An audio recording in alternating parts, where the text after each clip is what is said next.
வணக்கம் GS form எல்லாரும் எப்படி இருக்கீங்க? அனதர் ஒரு போட்காஸ்ட் எபிசோடில் உங்களை வரவேற்பதில் மிக்க மகிழ்ச்சி. இன்னைக்கு என்ன போட்காஸ்ட் அப்படின்னு கேட்டிங்கன்னா, இந்தியன் மார்க்கெட்டில் ப்ரோ இந்த சப் 4 மீட்டர் எஸ்யூவிஸ்க்கும் அதை தாண்டி இருக்கக்கூடிய காம்பேக்ட் மிட் சைஸ் எஸ்யூவிஸ்க்கும் வந்து ஒரு மிகப்பெரிய ஒரு போட்டி இருக்குது. நிறைய பேர் மனசுலையுமே வந்து சப் 4 மீட்டருக்குள்ளே போயிடலாமா? ஏன்னா ஃபீச்சர்ஸ் ரிச்சாக கிடைக்குது. அதை தாண்டி compact cross over mid size போனால் ஃபீச்சர்ஸ் குறையுது, பட் கொஞ்சம் பெரிய காராக கிடைக்குது. இதற்கு சப் 4 மீட்டருக்குள்ளே போகிறப்ப என்ன அட்வான்டேஜஸ் இருக்குது, காம்பேக்ட் கிராஸ் ஓவர் அந்த மிட் சைஸ்க்குள்ளே போகிறப்ப என்ன அட்வான்டேஜஸ் இருக்குது, இந்த மாதிரி நிறைய குழப்பங்கள் கார் பையிங்கில் இருக்குது. இன்றைக்கி ஒரு 10 to 20 lakhs ப்ரைஸ் பாயிண்டில் எடுத்துட்டிங்கன்னா அதில் சப் 4 மீட்டரும் இருக்குது, ஒரு 13.5 lakhsலேருந்து இந்த காம்பேக்ட் கிராஸ் ஓவர் கார்களும் இருக்குது. ஸோ அப்படின்றப்போ இதை நம்ம பிரேக் ஈவன் பண்ணி யாருக்கு எந்த கார் சூட்டபுளாக இருக்கும், நீங்கள் புதுசாக ஒரு கார் வாங்குறீங்கன்னா நீங்கள் சப் 4 மீட்டருக்குள்ளே போகலாமா இல்லை காம்பேக்ட் கிராஸ் ஓவருக்குள்ளே போகலாமா அப்படின்ற மாதிரி எல்லா விதமான இன்ஃபர்மேஷன்ஸையும் கொஞ்சம் கிளியர் கட்டாக பேச போகிறோம். இந்த டாக்ஸை பற்றி நிறைய வீடியோவில் பேசிட்டோம். ஸோ டாக்ஸை கான்சன்ட்ரேட் பண்ணி போக போகிறதில்ல, நிறைய விஷயங்கள் உங்களுக்கு தெரியாத விஷயங்கள் இருக்குது, அதை கொஞ்சம் பிரேக் பண்ணலாம். ஸோ தட் நீங்கள் கார் பையிங் டெசிஷனை இன்னும் கொஞ்சம் ப்ராப்பராக எடுக்க முடியும்னு நம்புகிறேன். ஸோ வீடியோக்குள்ளே போகிறதுக்கு முன்னாடி ப்ரோ கண்ணடியை போட்டுங்க. ஆக்சுவலாக வந்து நம்ம செல்லா ப்ரோக்கு ஐயில் சின்ன ஒரு இன்ஃபெக்ஷன், அதனால் வந்து லைட்ஸ் வந்து நம்ம ஸ்டுடியோவில் வச்சுருப்போங்க, அது வந்து ஹாஷாக இருக்கும் ஃபேஸில். ஸோ அதனால் ப்ரோ நீங்கள் கண்ணடி போட்டுங்க. ஓகே, அவங்க ஏதோ ஸ்டைலுக்கு போட்டிருக்கேன்னு நினச்சிக்க போகிறாங்க. க்ளோஸ்டு சர்ஃபேஸ்க்குள்ள கூலர்ஸ் போட்டு உட்காந்துருக்கேன். நான் ஒரு டைம் போட்டு அடி வாங்கியிருக்கேன். அதுதான் சொல்கிறேன், வச்சு துவைப்பாங்க, அதுக்காக தான் முன்னாடி சொல்லிடுங்கன்னு. ஸோ அதனால தான் போட்டிருக்காரு. ஸோ தப்பாக எடுத்துக்காதீங்க. இப்போது நீங்கள் நல்லா நோட் பண்ணிங்கன்னா ப்ரோ, இந்தியன் கார் மார்க்கெட்டில் எல்லா கார்களுமே வந்து பார்த்திங்கன்னா ஜஸ்ட் அந்த 4 மீட்டர்ஸில் ஸ்டாப் பண்ணுற சினரியும் நடக்குது. காரணம் அந்த சப் 4 மீட்டர் ஏரா 3999 மீட்டர்ஸ்னு போட்டுருக்கும் புக்கில் பார்த்தா. ஆமாம், ஆனால் இப்போ யோசிச்சிருப்பேன், என்னடா 3999 இருக்கு, 4 இல்லை 3 கடைசியாக பார்த்தா டாக்ஸ்க்காக. இப்போது நெக்ஸான், சோனட், மேக்னைட், கைகர் இது எது எடுத்தீங்கனாலும் அண்டர் 4 மீட்டருக்குள்ளே வருது. சப் 4 மீட்டர் கேட்டகரிக்குள்ளே எடுத்துகிட்டு வந்திருக்காங்க. டிஃப்ரெண்ட் பிராண்ட்ஸ் இருக்குது, டிஃப்ரெண்ட் கண்ட்ரீஸை சேர்ந்த நிறுவனம் உள்ளே இருக்காங்க, நிறைய இன்ஜினியரிங் டிஃப்ரென்சஸ் இருக்குது. ஸோ எல்லாமே இருந்தாலும் சம்ஹவ் அந்த சப் 4 மீட்டருக்குள்ளே முடிகிறது வந்து மேஜிக்லாம் இல்லை கோ இன்சிடென்ஸ் அப்படின்னு கேட்டிங்கன்னா, ஒரு பக்கம் இந்தியன் ஆட்டோமொபைல் இண்டஸ்ட்ரி இந்த டாக்ஸ் பாலிசி பாக்ஸுக்குள்ளே கொஞ்சம் ட்ராப் ஆகிருக்காங்க, அதெல்லாம் இல்லைன்னு சொல்ல வரல. பட் இன்னும் நிறைய விஷயங்கள் இருக்குது. இன்றைக்கி இந்த சப் 4 மீட்டர் கேட்டகரிங்கிறது குளோபலி செக் பண்ணோம்னா ரொம்ப பேர்லி எக்ஸிஸ்ட்டுங்க. இந்த மாதிரி ஒரு கேட்டகரி வந்து பார்த்தீங்கன்னா குளோபலாக இல்லை. நாம தான் அதை கண்டுபிடிச்சிருக்கோம். அதில் பெருமை வேறையா. ஸோ அதாவது மக்களுக்கு அது நல்லது பண்ணுச்சுன்னா பெருமை எடுத்துக்கிறதுல தப்பு இல்லை. நீங்கள் உங்களுக்கு புரியும், இந்த பாட்காஸ்ட் படிக்கும்போது உங்களுக்கு புரியும் என்ன நடக்குதுன்னு. ஸோ இதுக்கு ரீசன் என்ன, இந்த மாதிரி ஒரு கேட்டகரி இங்கே எக்ஸிஸ்ட் ஆகிறதுக்கான ரீசன் என்ன, என்ஜினியரிங் ரீதியான வந்து ஒரு மார்வலா, ஒரு அதிசயமா, இல்லை வந்து சேஃப்டி காரணமாகவா, இல்லை பெர்ஃபார்மன்ஸ் சென்ட்ரிக்காகவா, இல்லை டாக்ஸ் பாலிசி மட்டும்தான் காரணமா அப்படின்றது எல்லாத்தையும் இன்றைக்கி ஒரு டிஃப்ரெண்ட்டான ஒரு இன்வெஸ்டிகேஷன் பாட்காஸ்ட்டாக தான் இருக்க போகுது. ஏன் சப் 4 மீட்டர் எஸ்யூவிஸ் உருவாக்கப்பட்டது, இந்த பாலிசி அப்படின்றது வந்து டிராஃபிக்கை ரெடியூஸ் பண்ணுறதுக்கு இல்லை எமிஷனை குறைக்கிறதுக்கு கொண்டு வந்திருக்காங்களா, இல்லை வேறு ரியல் காரணம் என்ன, அப்புறம் இந்த டாக்ஸேஷன் தான் வந்து பார்த்திங்கன்னா மேனுஃபேக்சரர்ஸை இந்த பெரிய கார்கள்லேருந்து சின்ன கார்களை மேனுஃபேக்சர் பண்ணுறதுக்கு மேஜர் காரணமாக இருக்கா, இந்தியன் கார் பையர்ஸ் ஏன் இன்னைக்கு ரொம்ப ஸ்ட்ரக்காக இருக்காங்க, இதில் ஒரு சப் 4 மீட்டர் போகலாமா இல்லை காம்பேக்ட் கிராஸ் ஓவர் போகலாமா. ஏன்னா இந்த 13 to 15 lakh ப்ரைஸிங்கில் இருக்கிற எல்லாருமே சப் 4 மீட்டரோட நல்ல ஃபீச்சர்ஸ் ரிச்சான ஒரு கார் இருக்கும். ஆனால் இந்த பக்கம் வந்தீங்கன்னா 13 to 15ல் காம்பேக்ட் கிராஸ் ஓவரில் அடிப்படை தேவைக்கு பேசிக் மாடலில் தான் நம்ம போகிற மாதிரி இருக்கும். அதில் அடிப்படை தேவை ஃபீச்சர்ஸை மட்டும் ஃபார் எக்ஸாம்பிள் செல்டாஸில் எடுத்துக்கிட்டிங்கன்னா basic model around 13.6 lakhs, infotainment system, reverse camera, cruise control, rear AC எல்லாமே வந்துடும். ஸோ அப்படிங்கும் போது என்னதான் பண்ணுறது அப்படின்ற ஒரு குழப்பம் இருக்கும். சரிங்களா, இப்போ கொஞ்சம் விலாவரியாக அதை புரிஞ்சல் எடுத்துக்கொள்ளலாம். இந்த சப் 4 மீட்டர் எஸ்யூவிஸ் எப்போ கிரியேட் ஆச்சுன்னு ஐடியா இருக்குங்களா ப்ரோ? ப்ரோ எனக்கு தெரிஞ்சு இந்த சப் 4 மீட்டர் எஸ்யூவி அப்படிங்கிறது வந்து ஃபோர்டில் வந்துச்சுன்னு நினைக்கிறேன் ப்ரோ. 2012 ஈகோ ஸ்போர்ட்டில் வந்துச்சுன்னு நினைக்கிறேன். ஃபோர்டுன்ற ஒரு பிராண்ட் ஆக்சுவலாக இந்த செக்மெண்ட்டை கிட்டத்தட்ட உருவாக்குனாங்க, உண்மைதான். சரிங்களா, 15 வருஷத்திற்கு முன்னாடி இது உருவாகியிருக்கு. இந்த 2000 காலகட்டத்தில் பார்த்தீங்கன்னா இந்தியா வந்து இந்த கார் வாங்குறதுல வந்து ஒரு ரேப்பிடான க்ரோத்தில் வந்து பீப்புள் உள்ளே போக ஆரம்பித்தாங்க ப்ரோ. அப்போ வந்து பார்த்திங்கன்னா கார்ஸ் அப்படின்னாவே வந்து ஃபியூல் கன்சப்ஷன் பார்ப்பாங்க, அப்புறம் வந்து பொல்யூஷன் பார்க்கப்பட்டது, அப்புறம் டிராஃபிக் கன்ஜெஷன் இதெல்லாமே வந்து கவர்மெண்ட்ஸ் பார்த்துட்டு இருந்தாங்க அந்த டைம் லைனில். ஸோ பாலிசி மேக் பண்ணுறவங்க என்ன பண்ணாங்கன்னா ஸ்மாலர் அண்ட் ஃபியூல் எஃபிஷியன்ட் கார்ஸாக இருந்துச்சு அப்படின்னா பீப்புளுக்கு அது ரொம்பவே உதவி கொடுக்கும், ஸோ தட் அஃபோர்டபுள் பட்ஜெட்லையும் கொண்டு வரலாம் அப்படின்றது தான் பாலிசி மேக்கர்ஸோட டெசிஷனாக இருந்துச்சு. ஐடியா வந்து ரொம்ப சிம்பிள் ப்ரோ. காசை ஸ்மாலராக பண்ண ஃபியூலை கம்மியாக கன்சியூம் பண்ணும், ஆப்வியஸ்லி பெரிய காரை விட. அடுத்து பொல்யூஷனை கொஞ்சம் கம்மியாக கொடுக்கும், பட்ஜெட்டும் கொஞ்சம் எக்கனாமிக்கலாகவும் இருக்கும். அப்புறம் டிராஃபிக் இன்னைக்கு ரோட்ஸ் வந்து அந்த அளவுக்கு டெவலப் ஆகலாம் அந்த டைம்ல. ஸோ அந்த டிராஃபிக்கை குறைக்கணும்னா கொஞ்சம் குட்டி கார்களாக இருந்ததுன்னா ஸ்பேஸை கொஞ்சம் கம்மியாக எடுத்துக்கும். அப்படின்றப்போ நமக்கு ரியல் டைம்ல டிராஃபிக் கொஞ்சம் குறையும் அப்படின்றதெல்லாம் அவங்களோட புரிதல். இதை வச்சு தான் அந்த டாக்ஸேஷன் ரூலே கொண்டு வந்தாங்க. ஸோ அப்போ அந்த டைம்ல கொண்டு வந்த என்னன்னா வெஹிக்கிள் வந்து பார்த்தீங்கன்னா length below 4 metres, petrol engine below 1.2 litre, diesel engine below 1.5 litre இருந்துச்சு அப்படின்னா ரெடியூஸ்டு ஜிஎஸ்டி பர்சன்டேஜ் இருந்துச்சு. அதை தாண்டிச்சுன்னா ஜிஎஸ்டி அதிகம். இப்போ அது 2 ஸ்லாபாக மாறிடுச்சு, உங்களுக்கே தெரியும். ஒன்று 18, இன்னொன்று 40%. சின்ன கார்களுக்கு 18%, பெரிய கார்களுக்கு 40%. இதை கொஞ்சம் டீட்டெயிலாக பேசணும் அப்படின்னா ப்ரோ, இந்த 18 and 40% ப்ரைஸ் ஷாக்கை கொஞ்சம் கிளியராக சொல்லுவாங்க. இது வந்து ரியலாக ஒரு ஃபினான்ஷியல் இம்பாக்ட் கிரியேட் பண்ணியிருக்கு ப்ரோ. ஒரு கார் தயாராகி ஃபேக்டரி பிரைஸ்ங்க, எக்ஸ் ஷோரூம் இல்ல, ஃபேக்டரியோட செல்லிங் பிரைஸ் அவங்க கொடுக்குற பிரைஸ் என்னன்னு பார்த்தீங்கன்னா 8 lakh. ஓகேங்களா? அது வந்து சப்போஸ் அது வந்து பார்த்தீங்கன்னா அண்டர் 4 மீட்டருக்குள்ள இருக்கு. அண்ட் பெட்ரோல் இன்ஜின் 1200 சிசிக்குள்ள இருக்கணும், டீசல்னா 1500. ஸோ இப்படி இருந்துச்சுன்னா 18% ஜிஎஸ்டி ஸ்லாப்குள்ள வரும்போது அதோட எக்ஸ்ஷோரூம் பிரைஸ் ரஃப்லி வந்து பார்த்தீங்கன்னா 9.44 lakhs வருங்க. இது வந்து டீலர் வந்து போடுற காஸ்ட். இதுதான் அந்த டீலர் வந்து எக்ஸ்ஷோரூம்னு போடுற காஸ்ட் நமக்கு. ஆமாங்க. இப்போ அதே car 4 metre length and 4 metre லென்த்தை தாண்டி சப்போஸ் ஒரு 1500 சிசியை தாண்டி இருக்குது, இல்லை டீசலில் இல்லை பெட்ரோலில் ஒரு 1200 சிசியை தாண்டி இருக்குதுன்னா அது வந்து பெரிய காரை கன்சிடர் பண்ணுறாங்க. சரிங்களா? அப்போ 40% ஒரே அடியாக ஒரு ஜம்ப் இருக்குது, போட்டுட்டாங்க. இப்போ என்ன ஆகுதுன்னா அந்த 8 லட்சம் ரூபாய் எக்ஸ் ஃபேக்ட்ரி ப்ரைஸ் எங்கே போகுதுன்னா 11,20,000 போயிடுது. அப்பா, ஆல்மோஸ்ட் 3,20,000 அதிகம். ஆமாங்க. எக்ஸ் ஃபேக்ட்ரியில் 8 லட்ச ரூபாய்க்கு கிடைக்கிற காரு 18% ஜிஎஸ்டி அப்படின்னா எக்ஸ் ஷோரூம் 9.44 lakhsங்க. இதுவே 40% ஜிஎஸ்டினா 11.2 lakhங்க. அப்போது கிட்டத்தட்ட 1.8 lakh டிஃப்ரென்ஸ் இந்த டாக்ஸேஷனில் மட்டும் நடக்குது. கரெக்ட். ஸோ இதுதான். இதை தாண்டி வந்து பார்த்தீங்கன்னா டீலர் மார்ஜின் இருக்குது, இன்சூரன்ஸ் இருக்குது, ரோட் டேக்ஸ் ஆட் ஆகுது. ஸோ ஃபைனல் டிஃப்ரென்ஸ் வந்து கார் பையர்ஸ்க்கு ஈஸியாக வந்து இந்த டாக்ஸேஷனால் மட்டும் ஒரு 3 to 4 லட்ச ரூபா வந்துடுது. நிறைய பேர் நம்ம கன்சல்டேஷன்லேயே நான் ஏன் சார் போய் 40% டேக்ஸ் கட்டணும், அதுக்காகவே நான் கம்மியான சைஸ் உள்ள கார்க்குள்ளே போய்க்கிறேன் ஸ்மார்ட் டிசிஷன் எடுக்கிறவங்களும் இருக்காங்க. ஏன்னா இது ப்ரைஸ் சென்சிட்டிவான மார்க்கெட் இந்தியா பொறுத்த வரைக்கும். ஸோ இந்த டிஃப்ரென்ஸ் வந்து பையிங் டெசிஷனை டோட்டலாக மாற்றிட்டு இருக்கு இந்தியாவில். இந்த 3995 என்ஜினியரிங் ஸ்ட்ராட்டஜியை பற்றி புரிஞ்சுக்கலாம். அதான் அந்த அண்டர் சப் 4 மீட்டர் இன்ஜினியரிங் கிடையாது. ஒன்ஸ் வந்து இந்த மேனுஃபேக்சரர்ஸ் வந்து இந்த ஸ்ட்ராட்டஜி அண்டர்ஸ்டாண்ட் பண்ணி புரிதல் எடுத்ததுக்கப்புறம் அவங்களும் என்ன பண்ணாங்க, சரி ரைட்டு நமக்கு ஒரு அழகான ஒரு ரூல் ஒன்று சிக்கிருச்சு, சரி செய்வோம் அப்படின்னு சொல்லி ஒரு எஸ்யூவி பில்ட் பண்ணலாம் அப்படின்னு சொல்லி வரப்போ எஸ்யூவி எப்படி அண்டர் 4 மீட்டரில் வைக்கிறது. அப்போது ஒரு 3995 இல்லைனா 3991 இல்லைனா 3994 இப்படி போகலாம் அப்படின்னு முடிவுக்கு வந்தாங்க. ஸோ ரியர் பம்பரோட ஷேப்பு, பூட் டிசைனுங்க, அந்த ஓவர் ஹேங்ஸு, இது எல்லாத்தையுமே கேர்ஃபுல்லாக டிசைன் பண்ணி அந்த அண்டர் சப் 4 மீட்டருக்குள்ளே அந்த டாக்ஸ் லிமிட்டுக்குள்ளே கொண்டு வர ஆரம்பித்தாங்க. இதுதான் இந்தியாவில் கொஞ்சம் யூனிக்கான ஒரு ட்ரெண்டை உருவாக்குச்சு. இந்தியாவில் மட்டும்தான் இந்த ட்ரெண்ட் அப்படின்றது உருவாச்சுங்க. குளோபல் மார்க்கெட்ஸில் வெஹிக்கிள்லாம் எப்படி டிசைன் பண்ணியிருந்தாங்கன்னா safety, performance, aerodynamics, interior space, இதை தாண்டி வந்து பார்த்தீங்கன்னா ஃபியூவல் டிரான்ஸ்மிஷன் பொறுத்து மாறுதல் இருக்கும். நீங்கள் நல்லா பார்த்தீங்கன்னா ஒரு காலகட்டத்தில் 3000 சிசி, 2000 சிசி, 2500 சிசி எல்லாம் சர்வசாதாரணமாக இந்தியாவில் இருந்துச்சுங்க ப்ரோ. 3.2 லிட்டர்லாம் இருக்கும். இப்போ 1000 சிசி தாண்டி 1200 சிசிலாம் இருக்குது, இல்லைன்னா சொல்ல 1500 சிசி கொடுத்தாவே 1.5 லிட்டர் நீ கொடுக்குறாங்களா அப்படின்ற அளவுக்கு பீப்புள் வேக்கிற அளவுக்கு அந்த கியூபிக் கெப்பாசிட்டிஸ்ங்கிறது குறைஞ்சிக்கிட்டே வருது. எமிஷன் ஒரு புறம் காரணமாக இருந்தாலும் இந்த விஷயங்கள்ல கொஞ்சம் மாறுதல் தேவை. நான் அதுக்கான சொல்யூஷனும் சொல்கிறேங்க. இந்த சப் 4 மீட்டர் எஸ்வியோட எக்ஸ்ப்ளோஷன் நடந்தது எங்கே அப்படின்னு பார்த்தீங்கன்னா இந்த விஷயங்கள்லாம் டார்கெட் பண்ணி ப்ரைஸிங்கையும் அஃபோர்டபுளாக கொண்டு வந்து ஃபீச்சர்ஸையும் சேர்த்து கொடுக்குறப்ப மக்கள் என்ன பெரிய காருக்குள்ளே எதுக்கு போகணும் அப்படின்னு சொல்லி சின்ன காருக்குள்ளுக்கு வர ஆரம்பிச்சாங்க. அப்படி தான் Tata Nexon, Mahindra 3XO, Maruti Brezza, Kia Sonet, Nissan Magnite, Renault Kiger, இது எல்லாமே இன்னைக்கு ஃபோர்ட் எக்கோஸ்போர்ட் போட்ட விதையிலிருந்து இப்போ இந்தியன் ரோட்ஸில் முன்னேறி வந்துகிட்டு இருக்கு. பையர்ஸ் என்ன ஃபீல் பண்றாங்கன்னா எஸ்யூவி ஸ்டைலிங் கிடைக்குது, பவர்ஃபுல்லான டர்போ பெட்ரோல் இன்ஜின், ஹைட்டான கார். இப்போ எல்லாமே அதை தான் விரும்புறாங்க. ஹைட்டான கார் போய் சேர்ல உட்கார்ற மாதிரி உட்காரோம், அதுதான் இப்போ விரும்புறாங்க.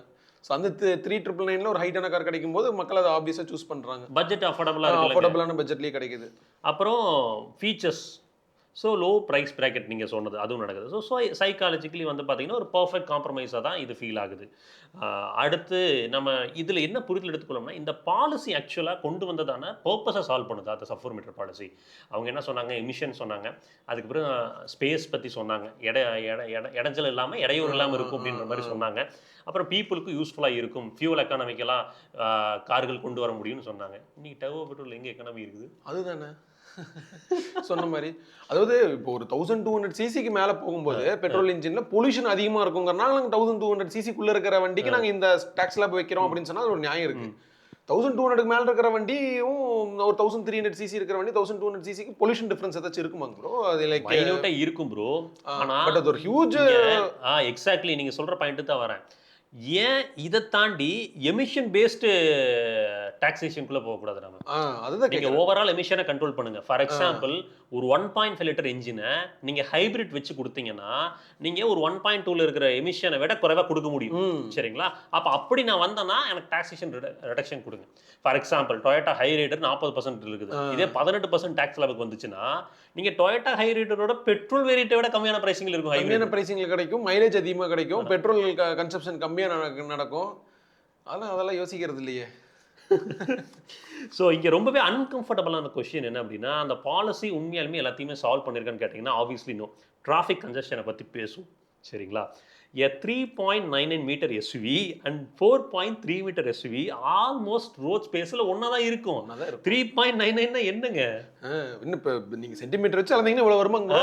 இந்த இந்த இந்த இது வருமா? இந்த 3.99 மீட்டருக்கும் 4.3 மீட்டருக்கு என்ன டிஃபரன்ஸ் நினைக்கிறீங்க? ஒன்றுமே இருக்குது. அது நீங்கள் ஸ்கேலில் போட்டு காமிச்சிருங்க ப்ரோ இந்த வீடியோவில். ஒரு ஸ்கேல் அளவு அதுதான் ஒரு ஸ்கேல் அளவு. அந்த ஸ்கேலில் ஒரு 30 அடி ஸ்கேல் வச்சுக்கிட்டிங்கன்னா ஃப்ரண்ட்ல ஒரு 15 சென்டிமீட்டர், பின்னாடி ஒரு 15 சென்டிமீட்டர். இந்த 15 சென்டிமீட்டர் நிறையா கார்கள் வதவதன மார்க்கெட்டில் இருக்குது அப்படின்ற ஹியூஜ் கன்ஜெஷனை கிரியேட் பண்ணிருன்னு சொல்றதெல்லாம் என்ன பொறுத்த வரைக்கும் ப்ராக்டிகலி டசன்ட் அது சென்ஸ் மேக் பண்ற மாதிரி தெரியல எனக்கு. இல்ல நீங்க சரி இப்படி வந்ததுனால தான் சரி டிராஃபிக்கை குறைச்சி வச்சிருக்காங்களான்னு கேட்டா அதுவுமே இல்லை. ஆனா இப்போ ஒரு கேள்வி வரும், இப்படி இருந்தே இவ்வளவு டிராஃபிக்னா அது இருந்தே எவ்வளவு டிராஃபிக் இருக்கும்? ஆமா அப்படிதான் சொல்லுவாங்க. பட் என்ன ப்ரோ இவ்வளவு டிஃபரன்ஸ்ல என்னங்க ப்ரோ வந்துற போகுது? அப்போ நான் என்னன்னா கொஞ்சம் ப்ராக்டிக்கலாக மாற்றலாமே, நார்ம்ஸை மாற்றலாமே. டிஃப்ரென்ஸுங்கிறது பேர்லி 30 சென்டிமீட்டருங்க. அதான் சரிங்களா? அப்போ இந்த 30 சென்டிமீட்டர் குறைச்சா எனக்கு வந்து 28, 38, 22% வந்து டேக்ஸு அப்படின்னா 30 சென்டிமீட்டருக்கு நாங்கள் இந்த 30 சென்டிமீட்டர் பிடிமானத்தில் நான் வைக்கல அப்படின்னா இவ்வளோ சைஸ் டேக்ஸ் போகிற இந்த விதத்தில் நியாயம். அதுதான் சரி. இப்போ என்னன்னா இன்னொரு என்ன கொஸ்டின் ப்ரோ, இப்போ காரே வந்து 399 இருக்கு, 3000 அந்த சப் காம்பேக்ட் சைஸ்ல இருக்கு. பட் இன்ஜினோட கெபாசிட்டி வந்து 1300 கியூபிக் கெபாசிட்டியில் ஒரு பெட்ரோல் இன்ஜின் இருந்தாலுமே 40% டாக்ஸ் லாப். ஆமாங்க. பிரஸ்ஸா? ஓ அது 4999 தான். ஆமாங்க. சாரி 399. அது வந்து 3 அண்டர் சப் மீட்டர் தான் இருக்குது. ஆனா 1200 சிசி இல்ல, 1497 சிசி 98 சிசி. அதனால அது 40% டாக்ஸ் லாப். ஓகே ஓகே புரியுது. இது அதாவது இன்னைக்கு ஒரு 1500 சிசி கொடுத்தீங்கன்னா டிராஃபிக்ல ஓட்டுறதுக்கும் அருமை, லாங் வெட்டிக்கும் அருமை, ஹைவேஸ்ல டிராவல் பண்றதுக்கு நல்லா அடிக்கடி வண்டி மாத்தணுங்கிற அவசியமே வராது. 10 years to 15 years ஆல்ரெடி அந்த இன்ஜின் ஒர்க் ஆகும். ஸோ ஓவராலா பார்க்கும்போது இது ஒரு மீனிங்ஃபுல்லான ஒரு இம்பாக்டை கிரியேட் பண்ண மாதிரி எனக்கு தெரியல ப்ரோ. ஸோ அசம்ஷன் என்ன அப்படின்னா smaller cost consume less fuel. Modern compact SUVs இன்னைக்கு கிராண்ட் விட்டாரா ஹைபிரிட் இதெல்லாம் எடுத்துக்கிட்டீங்கன்னா சப் மீட்டரில் கொடுக்கக்கூடிய கார்களோட டீசல் கார்களோட அதிக எஃபிஷியன்சி கொடுக்குது. ஆமாம். அப்போ அதுக்கு ஏதாவது பெனிஃபிட் கொடுத்துருக்காங்களா? ஒன்றும் இல்லை. சரி, ஓகே. அடுத்து எல்லாமே ஃபேக்ட்ஸே சொல்லிவிட்டு எதுக்குள்ளே போகலாங்கிறதையும் சொல்கிறேங்க. ஸோ அதை ஃபைனலாக நான் சொல்கிறேன். ஸோ வெஹிக்கிள் லென்த் அப்படின்றது வந்து பார்த்தீங்கன்னா அந்த ஃபியூல் எஃபிஷியன்சி அப்படின்றது டிட்டர்மின் பண்ணுறதில்ல, அதுக்கு பயன்படுத்தக்கூடிய தொழில்நுட்பம் அப்படின்றத நான் தெளிவுபடுத்திக்கிறேன். இங்கே நிறைய அன்இன்டென்டடான டிசைன் காம்ப்ரமைஸ் இருக்குது ப்ரோ. ஃபார் எக்ஸாம்பிள் டாக்ஸேஷன் பவுண்டரிக்காக மேனுஃபேக்சரர்ஸ் வந்து செவரல் ஏரியாஸில் காம்ப்ரமைஸ் பண்ணுறாங்க. For example shorter wheel base போகிறாங்க, ஸ்மாலரான ஒரு பூட் ஸ்பேஸ்க்குள்ளே போக வேண்டியதாக இருக்குது. ரியர் சீட் ஸ்பேஸிங் மேஜராக அதில் தான் நான் நிறைய விஷயங்கள் பார்க்குறேன். ரொம்ப கம்மியாக இருக்குது உங்களுக்கு. லெக் அண்ட் நீ ஸ்பேஸ் பெட்டராக இருக்குது, 3 பேர் உட்கார முடியாது. சரி லென்த்தை தான் குறைக்கிறாங்க, கொஞ்சம் அகலத்தை உருவாக்கலாம்னு பார்த்தா மஹேந்திரா 3XO தவிர எந்த வண்டியும் அகலமாகவும் இருக்கிறது இல்லை. ஸோ ரியர் சீட் வந்து 2 அடல்ட்டுக்கு மட்டும்தான் இருக்குது, 3 அடல்ட்னா கிராம்டாக தான் ஃபீல் ஆகுது. ஸோ லாங் ஜேர்னிஸில். ஸோ இந்த காம்ப்ரமைஸ் வந்து பார்த்தீங்கன்னா இந்த சப் மீட்டரில் ரெஸ்ட்ரிக்ட் ஆகிறனால தான் மோஸ்ட்லி நடந்துகிட்டு இருக்குது. ஸோ அதுவுமே வந்து நமக்கு ரியல் டைமில் கஸ்டமரை தான் பாதிக்குது. கரெக்ட் இல்லைங்களா? அடுத்து இந்த காம்பாக்ட் எஸ்யூவி செக்மெண்ட் அப்படின்னு வந்தோம்னா நம்ம அந்த கேட்டகரியே பாருங்கள். அதாவது இந்த செக்மெண்ட்டை வந்து ஒரு சில பேர் மிட்னு கால் பண்ணுவாங்க, பட் காம்பேக்ட் கிராஸ் ஓவர் அப்படின்றது தான் ப்ராப்பராக நம்ம சொல்ல முடியும். Hyundai Creta, Kia Seltos, Volkswagen Taigun, Skoda Kushaq, Hyryder, Grand Vitara, MG Astor, Honda Elevate, இந்த மாதிரி நிறைய கார்கள் இதுக்குள்ளே இருக்குது.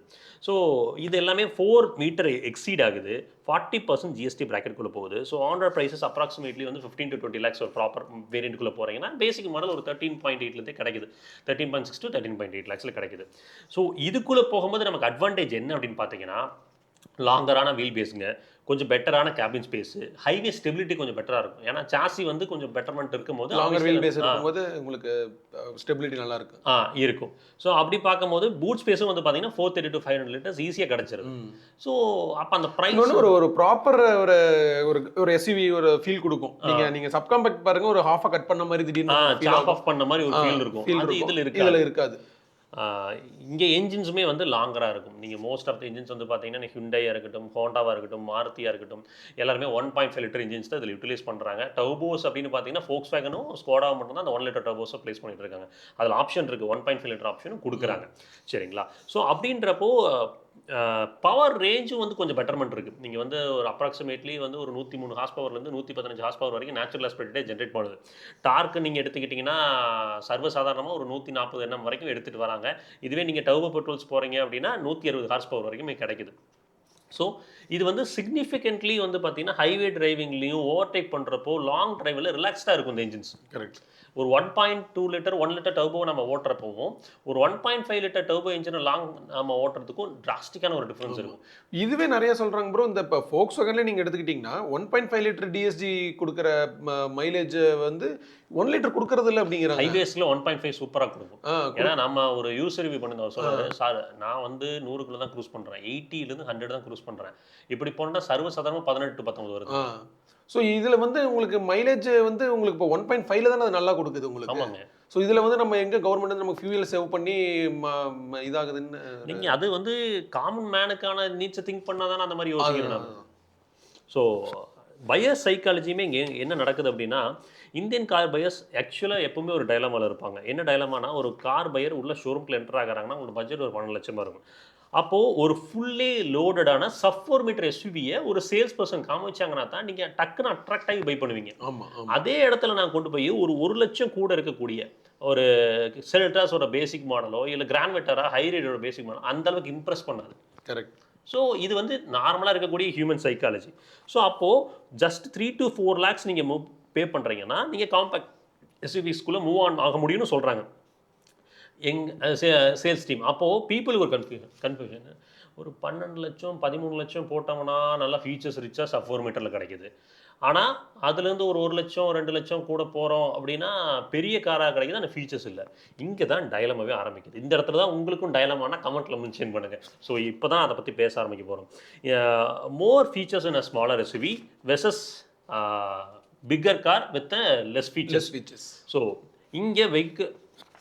இங்கே நம்ம முக்கியமாக பார்க்க வேண்டியது, நாம் அப்படி தானே கூட எடுத்தோம் 700 லெஸ் ஃபியூச்சர் பிக்கர் கார்னு போனோம். மோர் ஸ்பேஸ் என்ன பிக்கர் எஸ்யூவி.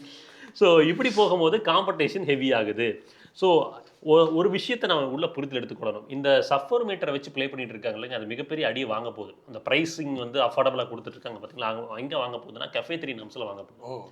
ஸோ CAFE 3 NUMSல என்ன ஆக போகுதுன்னா, average carbon emission of vehicle, ஒரு ஃபார் எக்ஸாம்பிள் வந்து அவங்க ஃப்ளீட்டில் ஒரு 10 கார் இருக்குதுன்னா அதோட ஆவரேஜ் ஃபியூல் எஃபிஷியன்சி அப்படின்றத நீங்கள் CAFE 3 NUMSக்குள்ளே கொண்டு வரணும் அப்படின்னா per gram carbon di oxide emission இருக்கும்போது per gram per கிலோமீட்டர்ஸை ரெடியூஸ் பண்ணி எடுத்துகிட்டு வரணும். ஆல்ரெடி அரௌண்ட் வந்து 113 கிட்ட இருக்குன்னு நினைக்கிறேன். இப்போ 91.7 கிராம் பெர் இதுக்குள்ள கொண்டு வரணும், கிலோமீட்டருக்குள்ள கொண்டு வரணும். ஸோ அப்போது கம்பெனிஸ் எங்கே போகணும்னா, இந்த பெட்ரோல் இன்ஜினை வச்சு இந்த டீசல் இன்ஜின் வச்சு இதை அச்சீவே பண்ண முடியாதுங்க. ஓகே.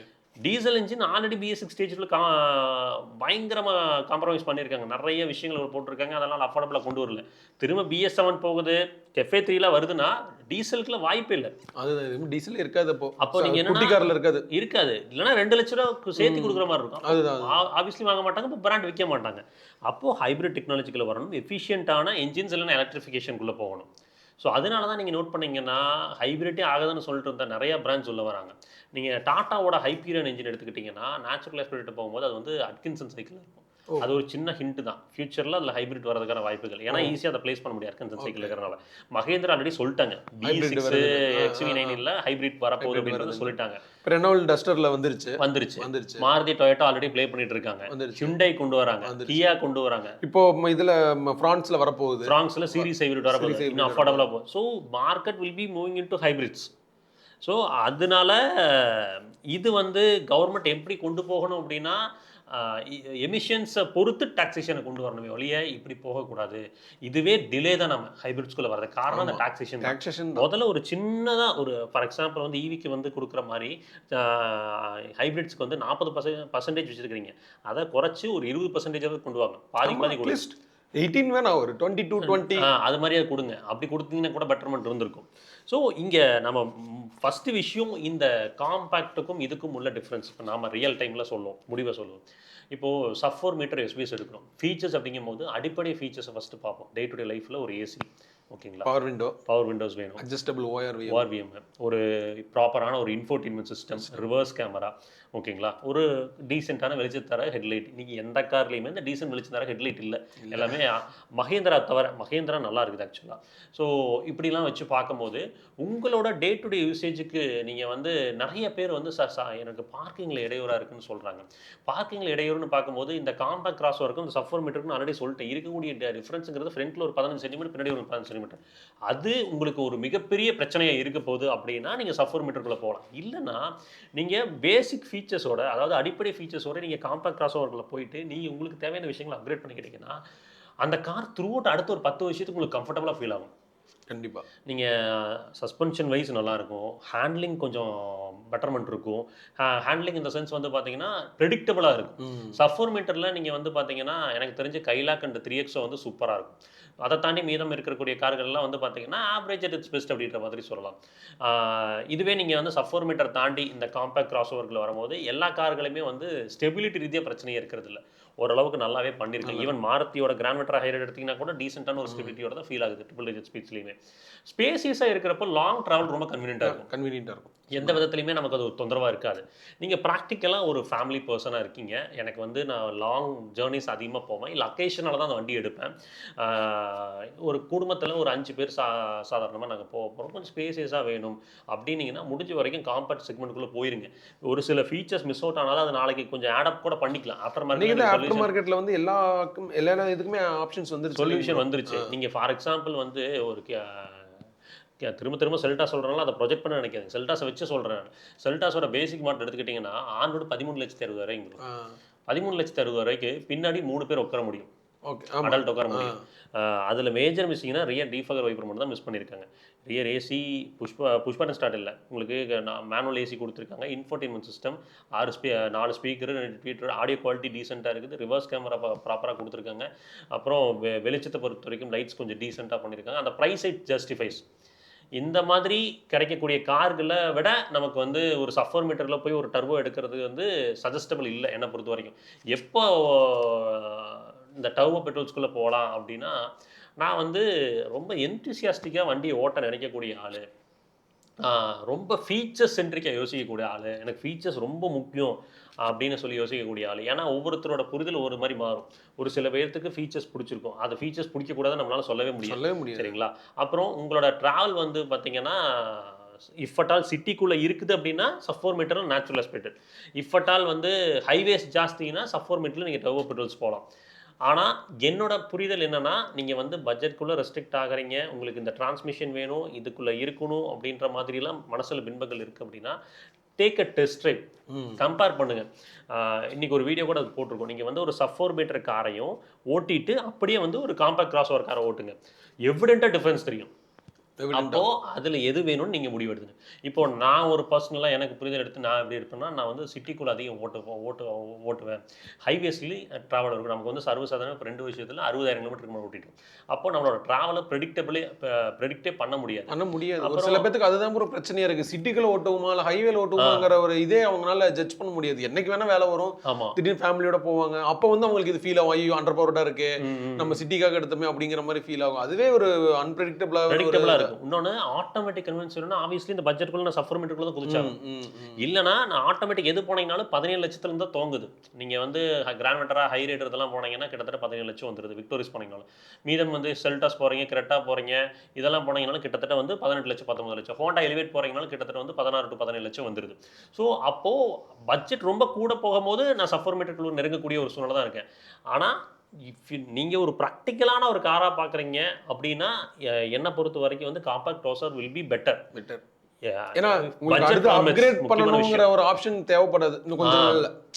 இது இருந்தோம்னா என்ன ஆகுனாங்க ப்ரோ, ஆப்வியஸா நம்ம மைண்ட் என்ன ஆகும்னா கொஞ்சம் சின்னதா வாங்கிட்டோமோ இதே போயிருக்கலாமோ, என்ன ஒரு 1 lakh தானே சேர்த்து இதுக்கே போயிருக்கலாமோ அப்படிங்கிற ஒரு வரும் டைலமா இருந்துகிட்டே இருக்கும். ஸோ அதை வந்து நீங்கள் சால்வ் பண்ணணும்னா இப்படி வர முடியும்.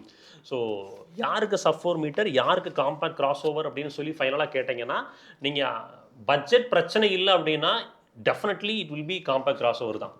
ஸோ நீங்கள் வந்து 15 lakhs தாண்டி போகிறீங்க, எனக்கு வந்து 18 to 19 lakhs பட்ஜெட் இருக்குதுன்னா நீங்கள் சஃப்4 மீட்டர் யோசிக்க வேண்டாம், go with compact crossovers like Creta, Grand Vitara, Hyryder. Under 15 lakhs இருக்கீங்க அப்படின்றவங்களுக்கு தான் நிறைய குழப்பங்கள் இருக்குது. அப்போது நீங்கள் எப்படி சாய்ஸாக ப்ரிஃபர் பண்ணலாம் அப்படின்னா, நான் ஒரு அக்கேஷனலாக இருக்கக்கூடிய காரு, எனக்கு கொஞ்சம் பார்க்கிங் ஸ்பேஸ் இருக்குது, அந்த காரான ஒரு 7 to 8 years வச்சுப்பேன்.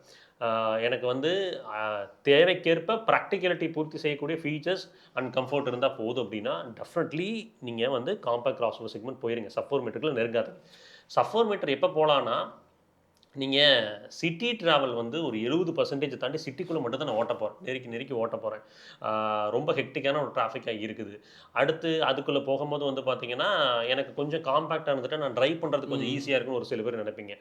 ஆனால் அதுவுமே வந்து நீங்கள் காம்பேக்ட் வாங்கினீங்கன்னா பழக முடியும், இல்லைன்னா சொல்லலை. பட் சிட்டிக்குள்ளே அப்படிங்கும்போது கொஞ்சம் குறுகிய காராக இருந்ததுன்னா கொஞ்சம் பெட்டராக இருக்கும் அப்படின்றது ஒரு காமன் அபிப்பிராயம். ஸோ அந்த மாதிரி இருக்குது. எல்லாம் எனக்கு ஃபீச்சர் சென்ட்ரிக்காக வேணும். அடுத்து நான் டர்போ பெட்ரோல் எராக்குள்ளே இருக்க விரும்புகிறேன். டர்போ பெட்ரோல் வித் ஆட்டோமேட்டிக், இல்லை நேச்சுரல் ஆஸ்பெக்ட் வித் ஆட்டோமேட்டிக், இந்த மாதிரி மைண்ட் செட் இருக்குது அப்படின்னா நீங்கள் சஃப்4 மீட்டர் கேட்டகரிக்குள்ளே போகிறது வந்து ஒரு பெட்டர் சாய்ஸாக இருக்குங்க. ஸோ இதுதான் நீங்கள் தான் பொறுமையாக திங்க் பண்ணி டிசைட் பண்ணணும். இதில் வந்து நம்ம சஃப்4 மீட்டருக்குள்ளே போகலாமா, இல்லை காம்பேக்ட் கிராஸ் ஓவருக்குள்ளே போகலாமா அப்படின்றத.